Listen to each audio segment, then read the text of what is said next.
nucleótido pues tenía una estructura básica. ¿Por qué? Porque el esqueleto, unas unidades que se repetían, era el grupo fosfato unido a la pentosa, el grupo fosfato unido a la pentosa, grupo fosfato que se unía a las pentosas, como lo podemos ver aquí. Ácido nucleico, pentosa, grupo fosfato, pentosa, grupo fosfato, pentosa, grupo fosfato. Esto se repite, es por eso que es como un esqueleto y casi siempre va en el exterior de nuestra doble hélice del DNA. ¿Qué es lo que cambia? Lo que cambia son las bases nitrogenadas, la secuencia de esas bases nitrogenadas en cada uno de nosotros. Yo les decía, esa secuencia es característica de cada individuo, porque yo no voy a tener la misma secuencia que Carolina o que Alejandro, porque ni siquiera nos parecemos físicamente. ¿Listo? Entonces, esa secuencia irregular no es al azar, sino que es característica de cada individuo. Por otro lado, esta cadena polinucleótida nos dice que es una cadena lineal, no es ramificada. Siempre el enlace que gobierna es un enlace fosfodiéster, fosfodiéster. Y veíamos pues que un señorcito, Chargaff, nos dijo que como el DNA tenía una doble hélice, este iba a tener dos propiedades importantes: complementariedad y antiparalelismo. Si hablamos de complementariedad, decíamos pues que va a haber la misma proporción entre timina y adenina. ¿Por qué? Porque si en una cadena que va de 5' a 3', yo tengo 3 adeninas, su cadena complementaria antiparalela, que también va de 5' a 3', voy a tener frente a cada una de esas adeninas timinas. Si son 3 adeninas, voy a tener siempre 3 timinas. ¿Por qué? Porque la estructura de esta doble hélice nos dice que es para que encajen perfectamente estas bases. No pueden ir cualquiera de ellas una frente a la otra, sino que es un encaje perfecto, exacto entre estas bases. De la misma manera, la proporción de guanina es igual a la proporción de citosina. Y al final, la proporción de bases púricas, adenina y guanina, va a ser igual a la proporción de bases pirimidínicas, timina y citosina. En relación, sale 1. Sin embargo, la proporción de esta unión adenina-timina, base púrica, base pirimidínica, y la proporción de citosina y guanina es característica de cada organismo, Y allí veíamos algunos ejemplos que les mostraba, sobre todo con el pollo, donde había cierta relación entre adenina y timina, con una proporción pues de, aquí, 0.99, 1, relación de 1, y por otro lado guanina y citosina con una proporción de 1,02. Entonces se dice que es un DNA bicateriano, de doble hélice, bicateriano. ¿Por qué? Porque hay complementariedad. Sin embargo, en este fago, el X174, nosotros veíamos pues que no había esa complementariedad, ya que la relación adenina-timina era de 0.77, lejano a 1, y la de guanina-citosina de 1.08. ¿Qué me dice esta información? Me dice pues que es un DNA monocateriano, una sola cadena, que puede ser circular, puede ser lineal, pero no existe complementariedad. ¿Listo? Entonces podemos hablar de la estructura de nuestro DNA.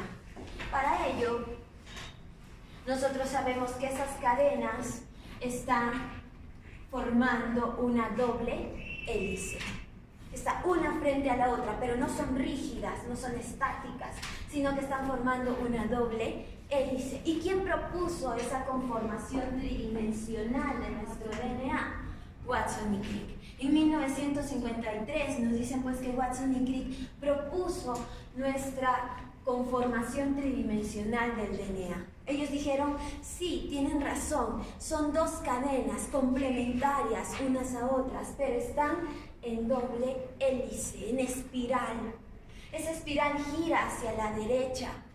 También, gracias a unas pruebas que hizo Wilkins, uno de sus amigos, o de repente le robaron el trabajo, no lo sé, cuando midieron a esta molécula de DNA cristalino a través de difracción de rayos X, se dieron cuenta que por cada vuelta de este DNA había 10 pares de bases, que cada vuelta medía 3,4 nanómetros, que el diámetro de esta hélice era de 0,2 nanómetros y que cada base ocupaba 0,34 nanómetros.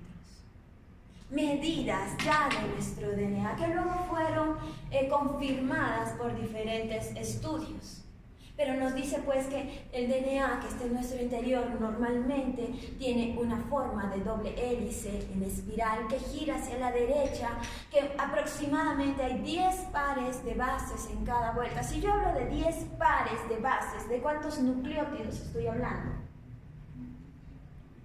De 20, ¿verdad? Porque 10 pares lo dice todo, de 20 nucleótidos. Y cada vuelta mide 3,4 nanómetros. Su diámetro es de 2 nanómetros. Y nos dice, pues, o podemos ver que esa estructura de doble hélice tiene un esqueleto, una base. Estas cintas, plomas y rojas, están conformadas por nuestros grupos fosfato y pentosa. Mientras que nuestras bases nitrogenadas que van en el interior de esa doble hélice son las que forman los puentes de hidrógeno. Las que forman esos puentes de hidrógeno. Es por eso que podemos ver, pues, distintas representaciones de nuestro DNA. Y en cada una de ellas vamos a poder observar que hay una adenina frente a una timina, una citosina frente a una guanina, dando vueltas en forma de espiral. Además, podemos ver que también hay hendiduras, una hendidura mayor y una hendidura menor en este DNA. ¿Y por qué son importantes esas hendiduras en nuestra doble hélice? Porque antibióticos, hormonas, enzimas, vitaminas se unen a ellas para la expresión de ciertos genes. No en cualquier zona, sino en específicas hendiduras de este DNA. Para luego, pues, promover la síntesis de colágeno de repente o de mucoproteínas, etc. ¿Listo? Hendiduras en nuestro DNA. ¿Qué otra cosa podemos ver en esta estructura tridimensional del DNA? Que vamos a conocer diferentes tipos. Nos dicen que hay algo de 6 formas de DNA dependiendo del medio en el cual se encuentra. Pero hay 3 muy importantes. La forma B, que es la que acabamos de ver y la vamos a repasar un poquito. La forma A y la forma Z. ¿Qué me dice la forma B?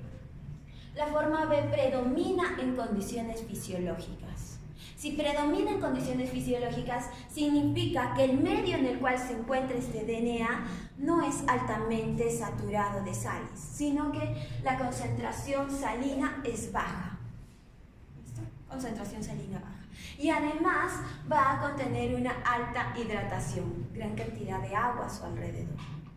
En este medio, mi DNA va a tener una estructura helicoidal donde la altura de cada vuelta es de 3,4 nanómetros, donde el diámetro es casi 2, 1,9 nanómetros, y gira hacia la derecha. En cada vuelta vamos a encontrar 10 pares de bases. La forma B, condiciones fisiológicas. Mientras que la forma A, chicos, es un poco estrangulada la estructura. ¿Por qué? Porque esta forma A se presenta en condiciones donde las concentraciones salinas son altas. Y si hay gran cantidad de sales, como se conocía, aumento de la fuerza iónica, salting out, hay poca cantidad de agua, es menos hidratado. ¿Qué le va a pasar a mi DNA en estas condiciones? Como que el pobre se va a encoger sobre el mismo. ¿Por qué? Porque nos dice que su diámetro se va a hinchar. Ya no va a ser de 2 o 1.9, sino va a ser de 2.3 nanómetros. El diámetro se ancha. Además, ya no van a entrar 10 pares de bases, sino 11 pares de bases por vuelta. 11 pares de bases. Y por otro lado nos decía pues que su altura va a ser de, o mejor dicho, cada par va a ocupar 0.29 nanómetros. Esta forma de DNA se encuentra más en experimentos, en el laboratorio. In vivo es poco difícil que se encuentre. Y la forma Z, la tercera forma que vamos a estudiar del DNA, esta se diferencia empezando por su giro. Ya no gira hacia la derecha como las agujas del reloj, sino gira hacia la izquierda. Por otro lado, nos dice que esta estructura está condicionada a secuencias repetidas de guanina y citosina. Cuando hay gran cantidad de guanina y citosina en esta estructura, nuestro DNA tiene esa forma de zigzag, ya no nuestra doble hélice como de Silvestre, sino de zigzag. Esta forma de zigzag nos da pues ciertas características en sus dimensiones, empezando que ya entran 12 pares de bases en cada vuelta. El giro ya no mide 0.34 como antes, sino ahora va a medir un poquito más, 0.37 nanómetros, y su diámetro se hace más angosto, de 1.8 nanómetros. DNA Z. 3 formas importantes de DNA.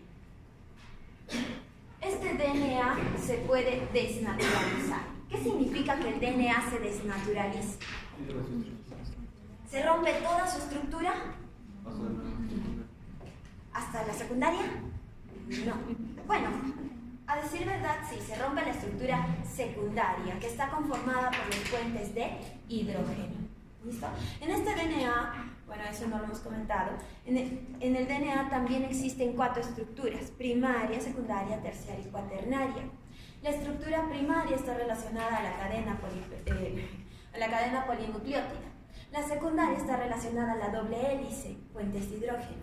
La terciaria va a estar relacionada a su enrollamiento o superenrollamiento, y la cuaternaria está sobre todo relacionada con las histonas. ¿Listo? En este caso, nosotros solo estamos viendo hasta la estructura secundaria hasta ahora.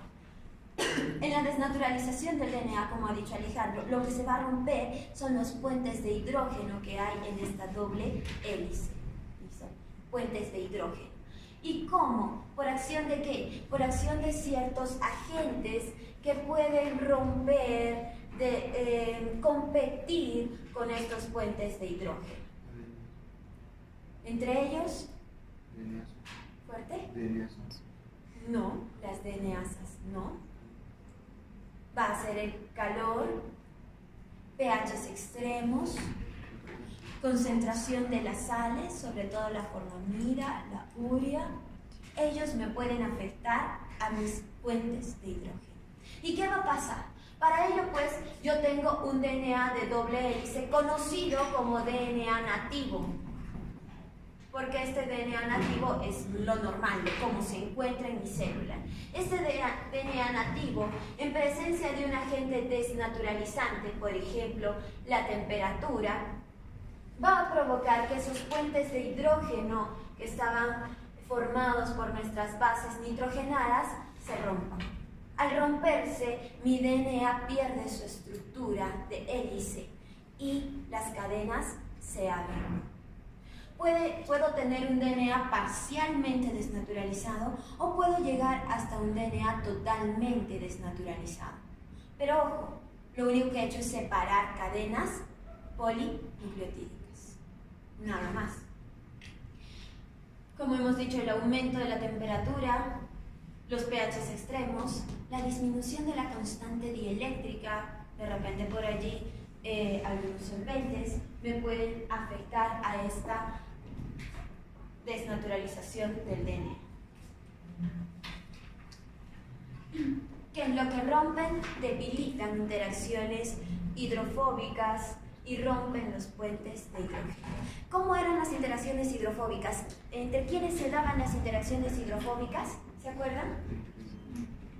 Entre una base nitrogenada que tenía sobre la otra que estaba en la misma cadena polipeptídica. Allí habían interacciones hidrofóbicas. Esas también se van a ver afectadas.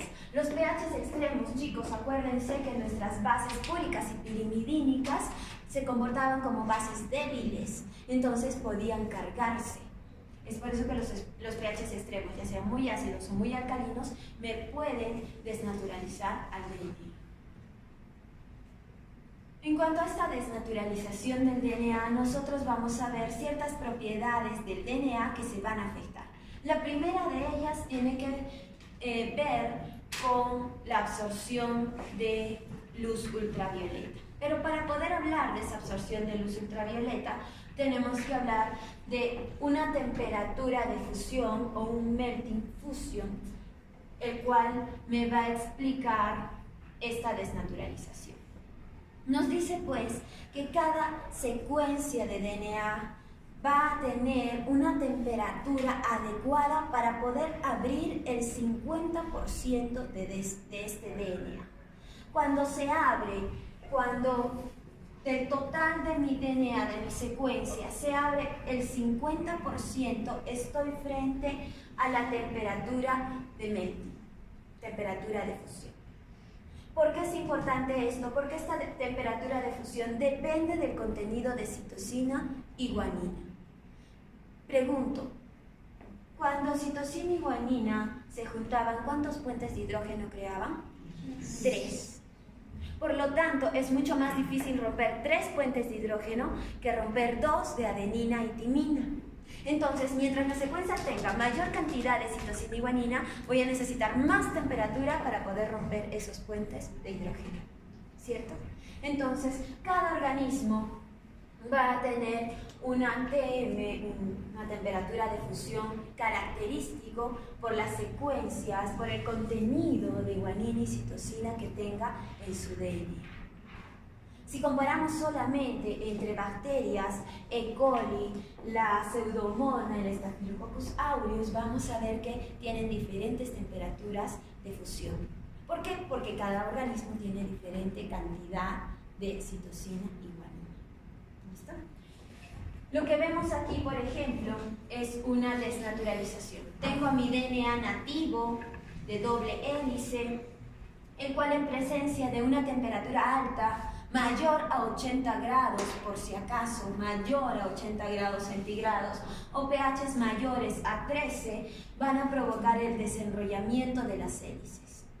Si estas condiciones persisten, puedo llegar a una desnaturalización completa. Pero aquí lo que tengo que tener en cuenta es a qué temperatura se provoca el 50% de la desnaturalización. En este caso pues fue aproximadamente 83 grados centígrados.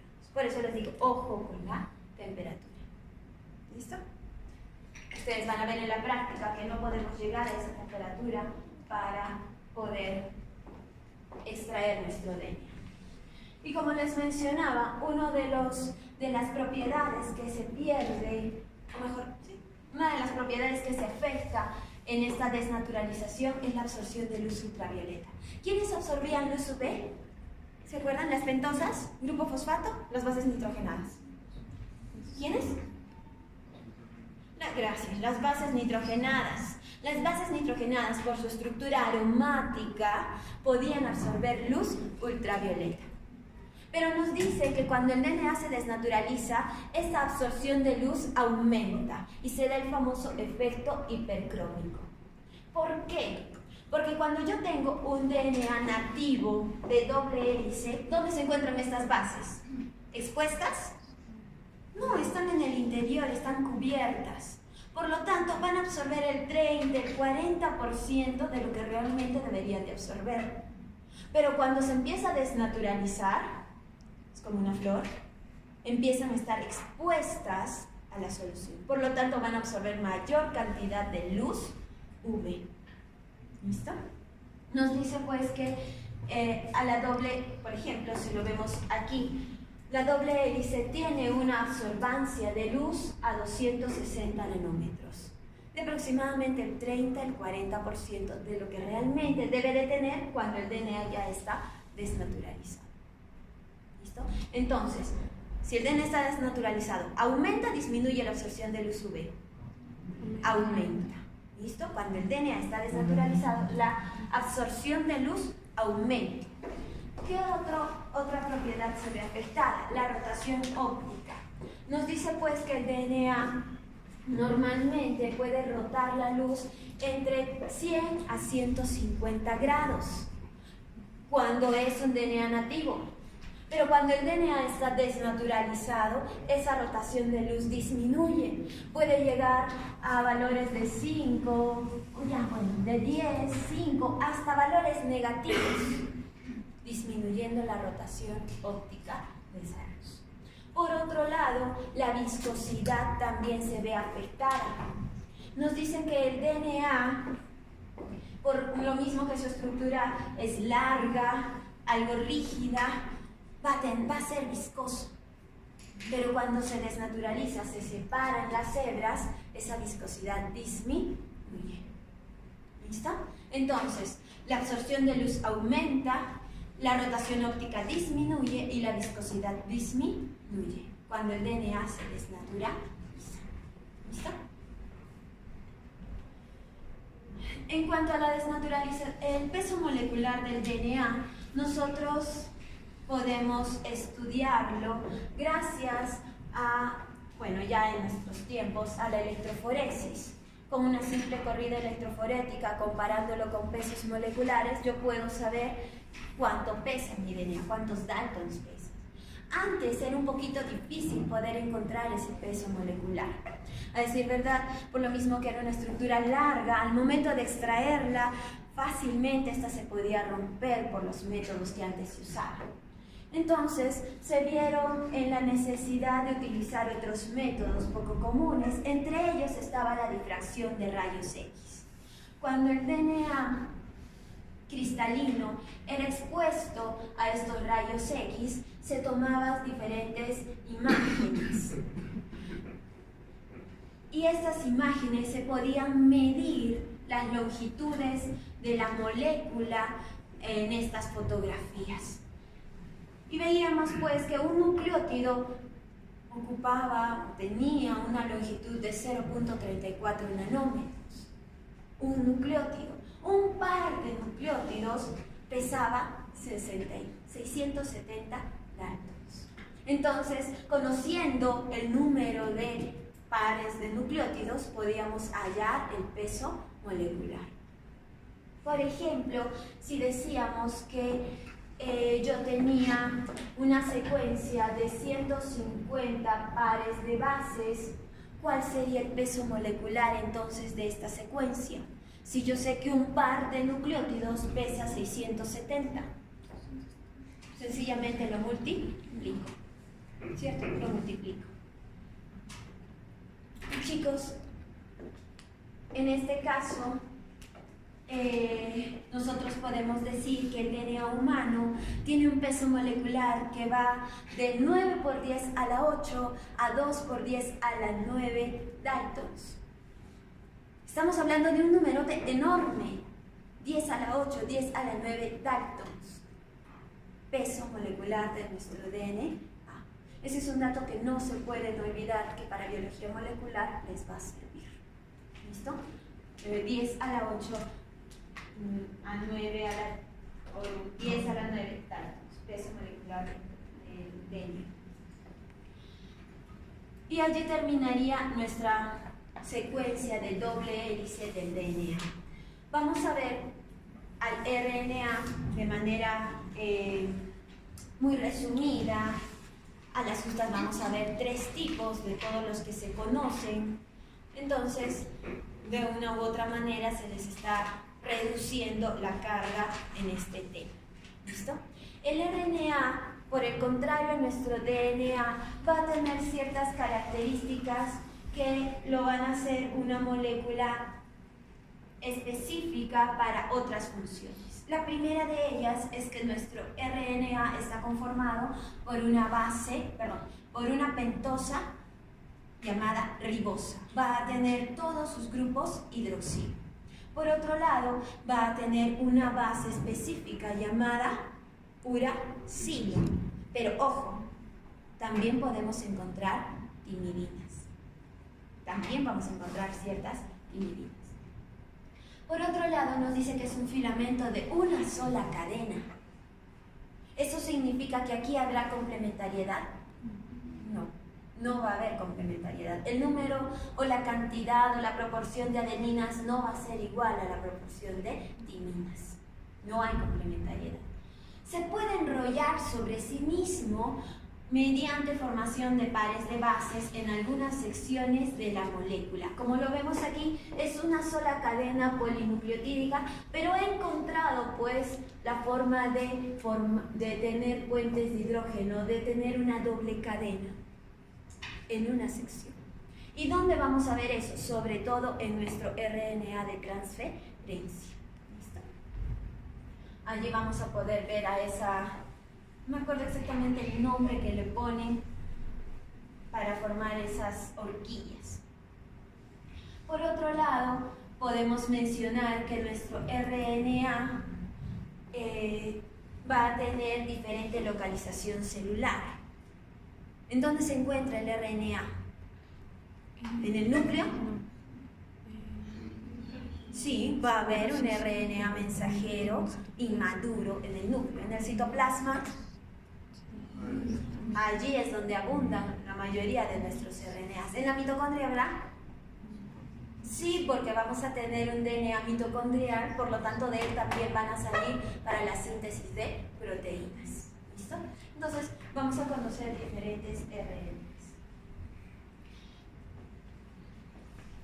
Bueno, como ya habíamos mencionado, el DNA está presente sobre todo en núcleo y mitocondrias, pero como el RNA es copia, sobre todo si hablamos del mensajero de nuestro DNA, también vamos a poderlo encontrar en el núcleo a un RNA inmaduro. Por eso hablamos que el RNA está presente en el núcleo y en los ribosomas. Veamos, RNA mensajero. El RNA mensajero prácticamente ocupa o tiene una proporción del 2% del total del RNA.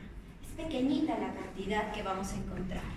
Es una copia complementaria de nuestro DNA y lleva información genética, sobre todo relacionado para la síntesis de ciertas proteínas y enzimas para el metabolismo. También nos va a ayudar pues a enviar la señal a los ribosomas en ciertas ocasiones. Nuestro RNA mensajero está conformado por una larga secuencia, copia complementaria de nuestro DNA, como lo vamos a poder ver aquí. En el proceso de la transcripción se abre la horquilla de la replicación del DNA y se empieza a copiar nuestro RNA mensajero. Este RNA mensajero presente en el núcleo normalmente es más largo, más grande, más pesado que nuestro RNA citoplasmático. Cuando sale al citoplasma ha sido algo modificado. ¿Por qué? Porque primero le tienen que quitar ciertas secuencias que no forman parte de la síntesis proteica. Segundo, le tienen que añadir a sus extremos dos cositas. En el extremo 3' le van a añadir un polímero, o sea, varias unidades de adenilatos, lo que se le conoce como la famosa colita de Polya. ¿Para qué? Para evitar que ciertas exonucleasas rompan, degraden a este RNA mensajero. Por otro lado, en el extremo 5' le vamos a añadir un CAP. ¿Qué significa un CAP? Va a ser un trifosfato de metilguanosina. Ojo, estoy hablando de un trifosfato. Mientras que mis secuencias siempre eran mono fosfato. Aquí voy a tener un gorrito en el extremo 5' de trifosfato de metilguanosina. ¿Para qué? Para permitir el reconocimiento de este RNA mensajero por los ribosomas. Para que los ribosomas se den cuenta, creo que quiere que sintetice, que traduzca ese mensaje. ¿Listo? 3 cositas importantes en mi RNA mensajero. Hablábamos que el RNA mensajero, cuando era la copia complementaria de nuestro DNA, iba a tener 2 secuencias, pongámoslo así. Una conformada por exones y otra por intrones. Los exones son los que llevan la información genética correcta, mientras que los intrones son ciertas secuencias que no se traducen, no sirven para la síntesis de proteínas. Por lo tanto, mi RNA maduro tiene que eliminarse esos intrones. ¿Listo?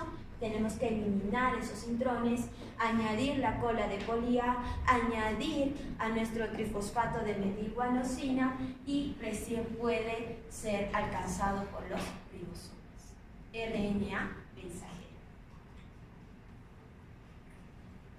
Lo que acabamos de hablar, núcleo, transcripción, tengo un RNA mensajero inmaduro, se da el procesamiento colocándole la cola de poli A, el gorrito CAP, acortando las secuencias de los intrones y este recién puede salir para la transducción.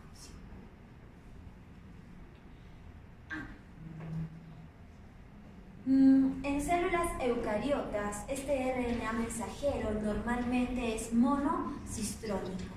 ¿Qué significa que sea monocistrónico? Que va a llevar la información de un solo gen. ¿Listo? Que en esta cadena de RNA mensajero tiene pues una secuencia para la síntesis de una proteína en especial. Mientras que en nuestros hermanos, las procariotas, las bacterias, un RNA mensajero va a tener secuencias para varios genes, por lo tanto se le conoce como policistrónicos. ¿Listo? Varios genes, policistrónicos. Este RNA mensajero tiene diferentes tiempos de vida.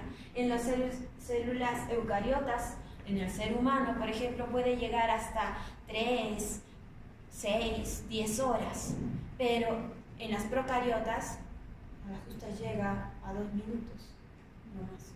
Entonces, su tiempo de vida tampoco no es muy grande. Aquí estás. Nuestro RNA mensajero es una secuencia de una sola cadena.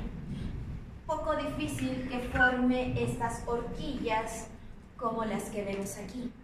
Estas horquillas es cuando el RNA se dobla sobre sí mismo y encuentra secuencias complementarias. Si, por ejemplo, yo les pongo solo esta secuencia y hablamos del DNA, ¿ustedes me podrían crear la secuencia complementaria? Sí, porque conociendo que aquí está guanina, yo digo al frente está citosina. Si aquí está citosina, al frente está guanina. Si aquí está adenina, al frente está timina, ¿cierto?